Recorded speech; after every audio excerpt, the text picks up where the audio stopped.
Ante el recorte de casi 5.000 millones de pesos al presupuesto solicitado para el 2022, el Instituto Nacional Electoral informó que promoverá acciones jurídicas. Así lo anunció el consejero presidente del Instituto, Lorenzo Córdoba. El INE solicitó 24.649 millones de pesos, pero los diputados solo aprobaron 19.736 millones. Córdoba señaló que el recorte representa más de una cuarta parte del presupuesto operativo que el instituto había planteado. Añadió que esta situación es un reflejo de una total incomprensión, así dijo, de los argumentos que consejeras y consejeros del INE han planteado al legislativo.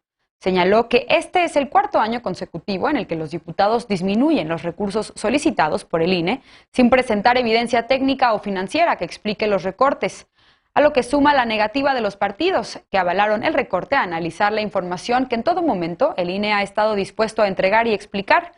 Córdoba dijo que a pesar de la reducción de recursos, el INE tomó las previsiones para poder realizar la consulta de revocación de mandato presidencial en caso de que se reúnan los requisitos para hacerla.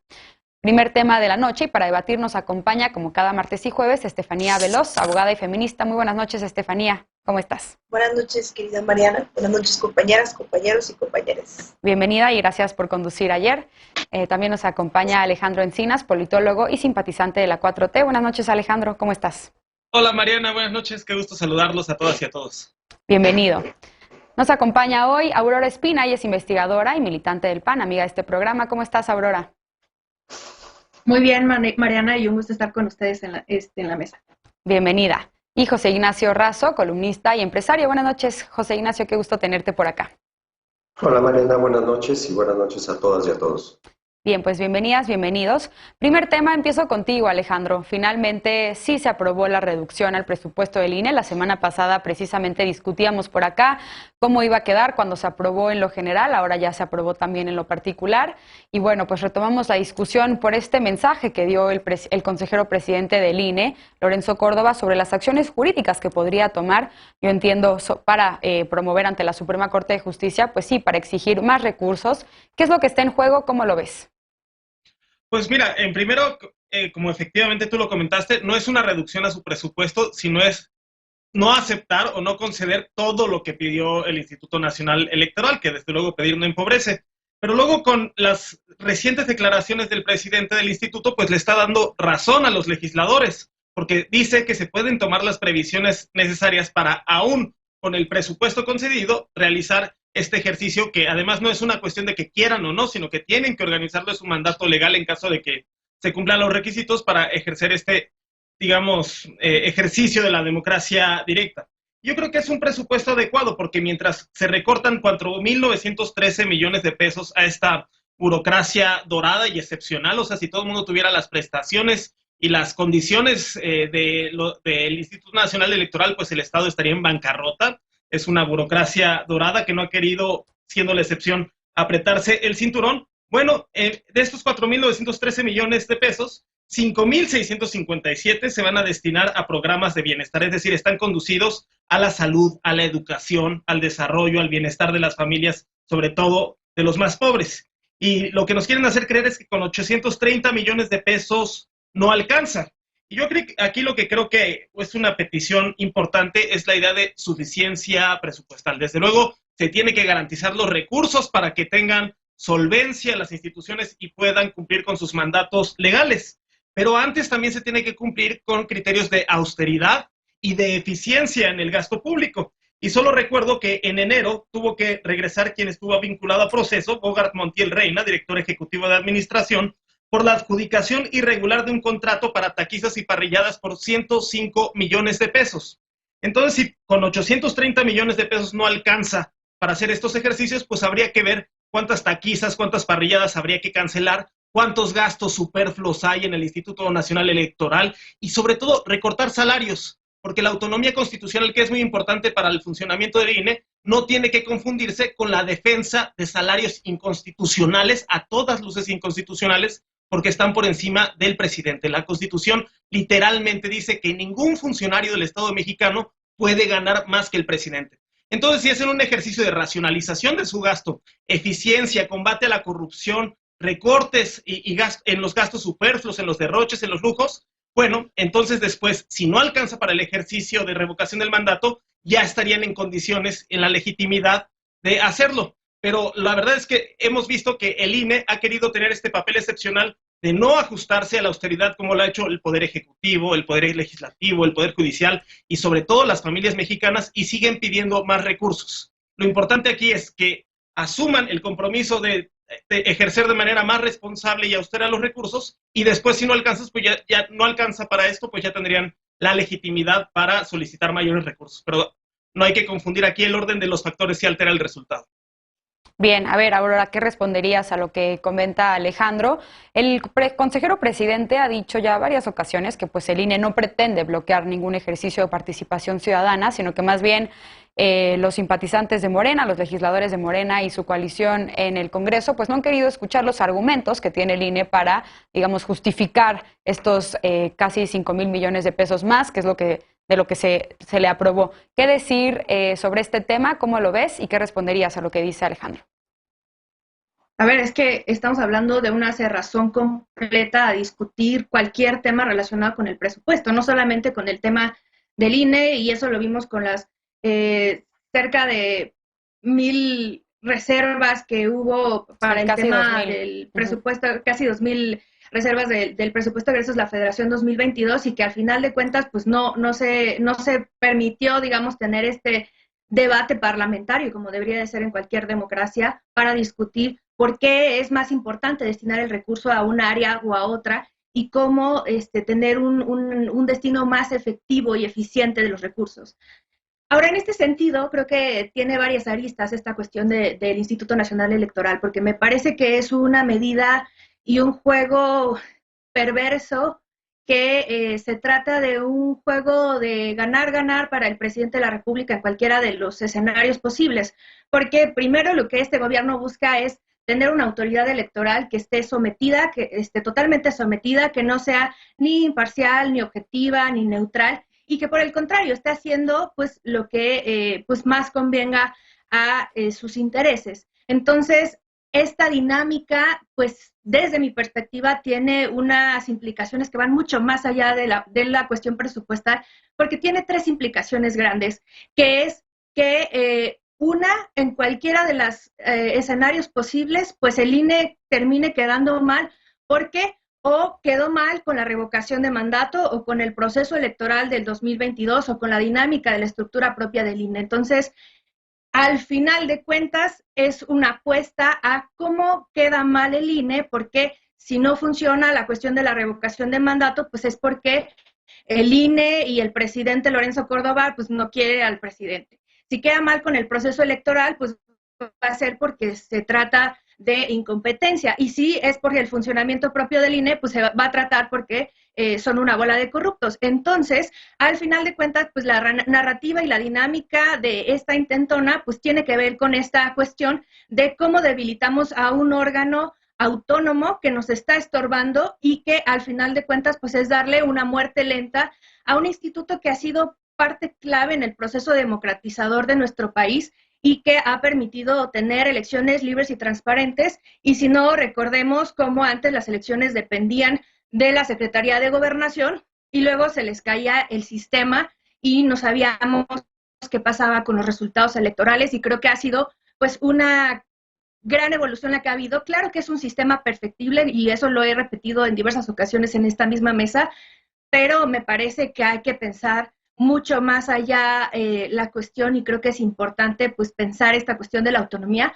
y de cómo podemos mejorar la institución, pero sí teniendo claro pues estos posibles ejercicios, porque sí, el costo solamente de la revocación de mandato está calculado en un total de 3,830,000 millones de pesos. Entonces, eso pues hay que valorarlo y se hace mientras que pues todas estas obras faraónicas, inviables y obsoletas pues, siguen teniendo pues, recursos que me parece también que no son tampoco pues nada explicables cuando hay otras prioridades que se podrían atender.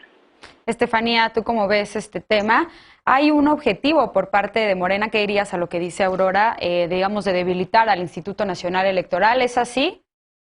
¿Cómo lo ves? Tenemos que salir ya tenemos que dejar de discutir si nos gusta el INE o no, lo que significa la institución. Creo que en ese sentido tenemos que hablar de las atribuciones y las atribuciones que tiene la Cámara de Diputados, en este caso el Congreso, y por qué tendría que estar la oposición del lado de quienes representan al pueblo de México y no de una institución en donde están personas que particularmente no fueron elegidas. Pero más allá de eso, pensemos en dónde estamos ahora y en la votación del presupuesto, que no es a discreción de 1 o 2 o 3 o 4 diputados, sino de una comisión de presupuesto donde se toman en cuenta distintos temas para ver cuál es la decisión que se va a tomar. Se tomó la decisión de quizá no darle al INE lo que estaba pidiendo. Ahora, el INE ha dicho y ha amenazado muchas veces que va a ir a una controversia constitucional, que no sería la primera vez, porque lo ha hecho ya, lo hizo ahora con el tema del juicio del presidente, si quieran llamarle, donde la misma Suprema Corte de Justicia le dijo, ¿sabes qué?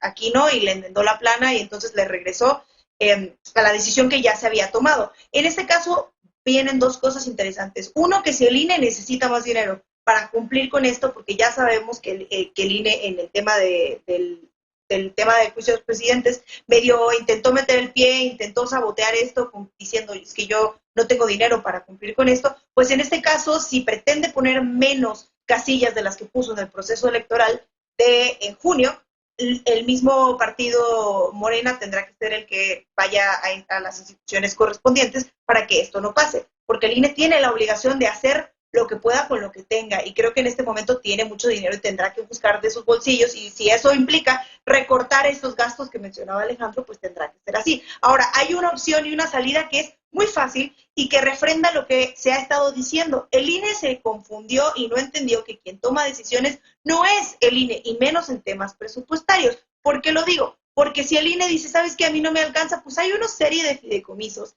que juntan muchos millones de pesos, donde el INE puede ir al Congreso y decirle a los y las diputados, por favor, apruébeme estos fideicomisos. Ah, claro que sí, pásale con mucho gusto. El INE no quiere hacer eso porque está en un punto, y lo vimos con Lorenzo Córdoba en el Congreso, porque en lugar de ir a defender su institución, prefirió hacerle señas al diputado Noroña y ir a pelearse y a comportarse como un diputado más de la oposición. Y creo que en este caso tienen que quedar claras cuáles son las atribuciones del INE. Y en ese sentido, el Congreso tomó una decisión deliberada después de una larga discusión acerca de esto, y el INE tendrá que hacer lo que tenga que hacer. Ahora, creo que no podemos dejar de mencionar el tema de los fideicomisos, porque si el INE prefiere y pretende decir, no, yo ya no voy a poner entonces casillas, entonces voy a intentar sabotear este proceso, pues entonces será culpa del INE no querer jalar más dinero para su institución. Cuando hay una salida, los mismos diputados y diputadas le están diciendo, pues ahí están los fideicomisos, tú ven a pedirme. Si no lo haces porque está en una suerte de capricho político, y creo que no podemos permitir que eso pase. De este lado, yo pretendería que la oposición estuviera del lado de la decisión de los y las diputadas, porque me parece muy peligroso pensar en que una sola persona sea la que tome las decisiones de manera discrecional sobre el dinero que le corresponde a la institución que preside. Por el tema de los fideicomisos, tengo entendido que el consejero presidente ya había explicado que creo que no pueden, digamos, destinar esos recursos para otros fines de los cuales se creó ese fideicomiso. Pero bueno, a ver, José Ignacio, ¿tú cómo ves? ¿Debería de haber un recorte presupuestal voluntariamente por parte del Instituto Nacional Electoral para poder asumir estos gastos que no están contemplados en el presupuesto que se les asignó por parte de la Cámara de Diputados? ¿Cómo lo ves? ¿Qué más está en riesgo para el desempeño de este órgano electoral? Sí, primero acerca de los fideicomisos, es importante mencionar que se había hablado de una cifra de 2.500 millones, los cuales es falso. Los fideicomisos que tiene el INE son de 1.300 millones de pesos, los cuales ya están etiquetados para el pasivo laboral, están etiquetados para la parte inmobiliaria, están etiquetados para los módulos que se necesitan. De esos queda una parte que quedan en el fideicomiso y se tendrían que liquidar los fideicomisos para poderse hacer uso. Eso se podría llegar a ver en su momento, pero de todas maneras ese dinero no alcanzaría para la revocación de mandato. Creo que algo importante de decir que más allá si estás o no de acuerdo con la revocación de mandato, para hacerla se necesita asignar presupuesto. Sí, el INE pidió más presupuesto esta vez justo por la revocación de mandato, porque hay que entender que la revocación de mandato se necesitan instalar las mismas casillas que la última elección. Estamos hablando de 160,000 casillas, con todo lo que implica, además de la asignación de los 5.800 millones de pesos para los partidos políticos, además de las 6 elecciones de gobernadores, además de la generación de credenciales, etcétera, etcétera. Ahora, si esto llega a la Suprema Corte, puede o no aceptar la petición del INE. En el pasado se le ha negado esta decisión y entonces el INE tendría un problema muy grande en las manos porque no tendría los recursos para poder hacer esta revocación y tendría quizás de alguna forma priorizar y quitar gastos o quitar funciones, lo cual sería terrible porque debilitaría al instituto. Creo que el funcionamiento, la eficiencia del INE no son actos de magia, sino ha sido el uso del presupuesto que se le ha asignado. Entiendo a Estefanía, entiendo a Alejandro y a muchos que piden una revisión de los gastos. Creo que lo primero que tendríamos que hacer es la revisión del financiamiento de los partidos políticos. También deberíamos revisar el pago de rentas, los sueldos, etcétera. Pero los pagos de sueldos es mínimo lo que representaría en el global para poder hacer o no una revocación de mandato. Aquí también es importante mencionar si es o no un capricho hacer esta revocación de mandato, porque es una revocación que se está pidiendo a través del partido que está en el poder, que se está haciendo una ratificación, lo cual no se necesita. Y lo estamos viendo en la forma en que están solicitando las firmas. Creo que lo están haciendo de una forma totalmente contradictoria y engañosa, que es ratificar el mandato. No lo necesitamos, es un gasto totalmente innecesario. Y sí, me estoy de acuerdo con Aurora. En este tema, el INE va a perder por perder. Si no se le dan los recursos, no la va a poder hacer y va a quedar y se le va a hacer muchos ataques al INE porque van a decir que se negó, lo cual es falso. No se les están dando recursos. Creo que Morena o cualquier otro partido tiene que entender que si se quieren democracias participativas, se tiene que proveer de los recursos para poderlos hacer. Y creo que hoy en día en México definitivamente hay muchas otras prioridades en las que se puede usar este presupuesto en lugar de hacer el gasto de la revocación de mandato que no se necesita. Los mencionaba Alejandro, algunas de las cosas que podrían hacer. Hay muchas otras. En esta mesa hemos hablado varias veces de los problemas de inmigración. Bueno, la Comar solo tiene 45 millones de pesos. ¿Por qué no en lugar de darle a la revocación de mandato se le da más recursos a la parte de migración? ¿O por qué no se le da más a la salud o al ataque a la pobreza? O en temas que vamos a hablar un poco más tarde, es 7 veces el presupuesto de la Comisión Nacional de Búsqueda. A ver, Aurora, habías levantado la mano, adelante. Y después Alejandro. Sí, creo que, al final creo que terminó confirmando un poco también Estefanía lo que yo mencionaba. Al final, si no funciona la cuestión de la revocación de mandato, entonces va a ser culpa del INE porque quiere sabotear este ejercicio ciudadano, ¿no? Y al final de cuentas, pues es eso, esa es la finalidad. Y creo que se necesita en una democracia que se cuenten con los recursos humanos, materiales y financieros que son necesarios para llevar a cabo eso. Y el INE lo ha mostrado que tiene esa capacidad de llevar a cabo los recursos. Pero tener una democracia y un sistema electoral como el que tenemos nosotros, pues sí tiene un costo económico y eso creo que a veces nos falta entenderlo. Que se podrán hacer recortes presupuestarios en otras cosas, sí, pero no afectando el proceso democrático y electoral en nuestro país. Y la otra, pues sí, claro que no son personas que son elegidas porque son un órgano autónomo, pero al contrario, el que estén esas personas en un órgano autónomo es que permite que vamos a elegir a quienes nos representan. Entonces creo que también eso de que si son elegidos o no por la ciudadanía, pues creo que queda muy fuera del debate. A ver, Alejandro, adelante.